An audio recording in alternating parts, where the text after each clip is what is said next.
അതിലേക്ക് നമുക്ക് ചെറിയ ഉള്ളി നമ്മൾ കണ്ടത്. അപ്പോൾ അതുകൊണ്ട് മൂച്ചയാണ് കുറച്ചും കൂടി നല്ല ടേസ്റ്റി ആയിട്ടുള്ള. Hello, welcome back to my channel. നമ്മളിന്ന് ഉണ്ടാക്കാൻ പോകുന്ന ഒരു സ്പെഷ്യൽ മത്തങ്ങത്തോരനാണ് കേട്ടോ. ഏറ്റവും എളുപ്പമായിട്ട് ഉണ്ടാക്കാൻ പറ്റുന്ന നല്ല ടേസ്റ്റി ആയിട്ടുള്ള നല്ല ഹെൽത്തി ആയിട്ടുള്ള ഒരു മത്തങ്ങ തോരനാണ്. അപ്പോൾ ഇത് ഇവിടെ തന്നെ ഉണ്ടായിട്ടുള്ള മത്തങ്ങയാണ് കേട്ടോ ഞാൻ എടുത്തിട്ടുള്ളത്. അതായത് നാടൻ മത്തങ്ങയാണ്. അപ്പോൾ പച്ചയാണ്, കുറച്ചും കൂടി പഴുത്തതാണെങ്കിൽ നല്ല ടേസ്റ്റ് ആയിരിക്കും. ഞാനിപ്പോൾ ഒരു പ്ലേറ്റിന് അതായത് ഒരു കപ്പ് ഫുള്ളായിട്ട് എടുത്തിട്ടുണ്ട്. അതിലേക്ക് നമുക്ക് ചെറിയ ഉള്ളി, കടുക്, പച്ചമുളക്, കറിവേപ്പില, ചുവന്ന മുളക്, പിന്നെ ഒരു കപ്പ് തേങ്ങ, ഇത്രയാണ് കേട്ടോ ആവശ്യമായിട്ടുള്ളത്. ഈ തേങ്ങ നമുക്ക് അരച്ചെടുക്കാം. അതിന് വേണ്ടിയിട്ട് നമുക്ക് മഞ്ഞൾപ്പൊടിയും ജീരകവും കൂടി ആവശ്യമുണ്ട്, ഉപ്പും, വേറൊന്നും ആവശ്യമില്ല കേട്ടോ. ഇനി നമുക്ക് തേങ്ങ അരച്ചെടുക്കാം. അതിനായിട്ട് നമുക്ക് തേങ്ങയിലേക്ക് ആവശ്യത്തിനുള്ള പച്ചമുളക് ഇട്ട് കൊടുക്കാം. അപ്പോൾ എരിവിനനുസരിച്ച് പച്ചമുളക് എടുക്കുക. മത്തങ്ങയുടെ ക്വാണ്ടിറ്റി അനുസരിച്ചൊക്കെ നോക്കിയിട്ട് പച്ചമുളക് എടുക്കാം. ഞാൻ ഇപ്പോൾ ഇവിടെ 3 പച്ചമുളക്, നല്ല എരിവുള്ള പച്ചമുളകാണ് കേട്ടത്. അപ്പോൾ അതുകൊണ്ട് 3 എണ്ണം എടുത്തിട്ടുണ്ട്.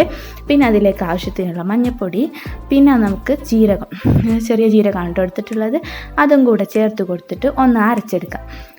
അപ്പം വെള്ളമൊന്നും ചേർക്കുന്നില്ല കേട്ടോ. വെള്ളമൊന്നും ചേർക്കാണ്ടാണ് നമ്മൾ അരച്ചെടുക്കുന്നത്. വെള്ളം ചേർത്ത് കഴിഞ്ഞാൽ ഇതിൻ്റെ ടേസ്റ്റ് പോവും. അപ്പം വെള്ളം ചേർക്കാതെ ഒന്ന് അരച്ചെടുക്കാം.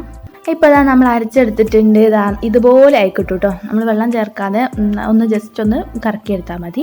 ഇനി നമുക്ക് അടുപ്പത്തേക്ക്, ഇത് വിറകടുപ്പ് തന്നെയാണ് കേട്ടോ ഉണ്ടാക്കുന്നത്. അടുപ്പത്തേക്ക് നമ്മൾ എന്തുണ്ടാക്കുക, ഒരു ചട്ടി വെച്ചിട്ട് അതിലേക്ക് വെളിച്ചെണ്ണ ഒഴിച്ച് കടുക് പൊട്ടിക്കുക. കടുക് പൊട്ടിച്ചിട്ട് നമ്മൾ ചെറിയ ഉള്ളിയും പിന്നെ നമ്മുടെ വറ്റൽമുളകും കറിവേപ്പിലയും കൂടെ ഇട്ട് കൊടുക്കുക. എന്നിട്ട് ചെറിയ ഉള്ളി ഒന്ന് മൂത്തതിന് ശേഷമാണ് കേട്ടോ വറ്റൽമുളകും കറിവേപ്പിലയും ഒക്കെ ഇട്ട് കൊടുക്കേണ്ടത്. അതൊന്ന് ഇട്ട് കൊടുത്തിട്ട് നല്ലതുപോലെ വറുത്തെടുക്കുക. നമ്മുടെ ഈ വെളുത്തുള്ളിയും പിന്നെ ചുവന്ന മുളകും കറിവേപ്പിലൊക്കെ നല്ലപോലെ വഴണ്ട് വന്നിട്ടുണ്ട്. ഇനി നമുക്ക് ഇതിലേക്ക് എന്തിട്ട് കൊടുക്കാം, മത്തങ്ങ ഇട്ട് കൊടുക്കാം. മത്തങ്ങ മുഴുവനായിട്ട് ചേർത്ത് കൊടുക്കുക. എന്നിട്ട് നല്ലതുപോലെ വേവിച്ചെടുക്കണം. ഒരു തുള്ളി വെള്ളം പോലും ചേർക്കാതെ നമ്മളിത് വേവിച്ചെടുക്കണം. ആദ്യം ഒരു 2-3 മിനിറ്റ്, പഴുത്തതാണെങ്കിൽ പെട്ടെന്നായി കിട്ടും കേട്ടോ. ഒരു 5-8 മിനിറ്റ് കൊണ്ട് തന്നെ ആയി കിട്ടും.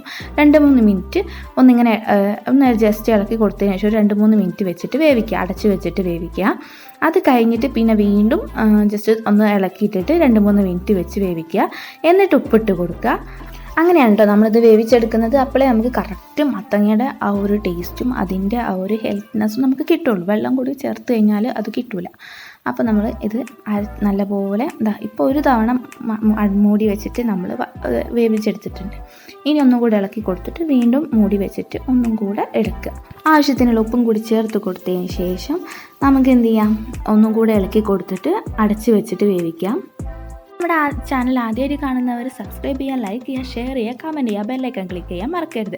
ഇപ്പോൾ നമ്മുടെ മത്തങ്ങ നല്ല അടിപൊളിയായിട്ട് വെന്ത് വന്നിട്ടുണ്ട്, ഉടഞ്ഞ് വന്നിട്ടുണ്ട്. ഇനി വേണമെങ്കിൽ ജസ്റ്റ് പച്ചയാണെങ്കിൽ ഈ ഒരു മോഡലിലാണെങ്കിൽ നമുക്ക് ഈ തവി വെച്ചിട്ട് ജസ്റ്റ് ഒന്ന് അമർത്തി ഇങ്ങനെ പുഷ് ചെയ്ത് കൊടുത്തു കഴിഞ്ഞാൽ നല്ലപോലെ ഉടഞ്ഞ് കിട്ടും. കാരണം മത്തങ്ങയല്ലേ, നല്ല വേവുള്ള സാധനമാണ്.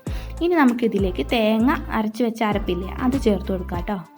ഇപ്പോൾ തേങ്ങ ചേർത്തിട്ട് നല്ലതുപോലെ ഒന്ന് ഇളക്കി കൊടുക്കാം. നല്ലതുപോലെ ഇളക്കി കൊടുത്തതിന് ശേഷം ഈ മഞ്ഞൾപ്പൊടിയുടെയും തേങ്ങയുടെയും ഒക്കെ ഒരു പച്ച ആ ഒരു മണമൊക്കെ മാറിയിട്ട് നല്ലൊരു ഫ്ലേവർ, നല്ലൊരു സ്മെല്ല് കിട്ടും നമുക്ക്. ആ ഒരു സ്മെല്ല് കിട്ടി തുടങ്ങിയാൽ അത് മതി മക്കളെ. നമുക്ക് ഫുഡ് കഴിക്കാൻ വേറെ ഒരു റെസിപ്പിയും വേണമെന്നില്ല കേട്ടോ. ഈ ഒറ്റ തോരൻ മാത്രം മതി, നമുക്ക് നല്ല ടേസ്റ്റായിട്ട് കഴിക്കാൻ പറ്റും. എക്സ്ട്രാ നല്ല എരിവ് പച്ചമുളകല്ല യൂസ് ചെയ്യുന്നത്, മുളക് പൊടിയോ അങ്ങനെയുള്ള പൊടികളൊന്നും യൂസ് ചെയ്യാത്തതുകൊണ്ട് തന്നെ നല്ല ടേസ്റ്റി ആയിട്ട് പെട്ടെന്ന് തന്നെ നമുക്ക് വീട്ടിലുണ്ടാക്കാൻ പറ്റിയിട്ടുള്ള അടിപൊളി സാധനമാണ്.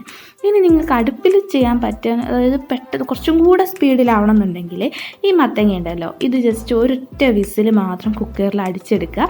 അടിച്ചെടുത്തതിന് ശേഷം ഇപ്പം പറഞ്ഞ പോലെ തന്നെ ജസ്റ്റ് ഉള്ളിയും ഇതൊക്കെ വഴറ്റിയിട്ട് അതിലേക്ക് ഈ വേവിച്ച മത്തങ്ങ ഇടുക. എന്നിട്ട് ജസ്റ്റ് ഒന്ന് ഇളക്കിയതിന് ശേഷം ഈ തേങ്ങയും കൂടി ചേർത്ത് കൊടുത്തു കഴിഞ്ഞാൽ അടിപൊളിയായിട്ട് കിട്ടും.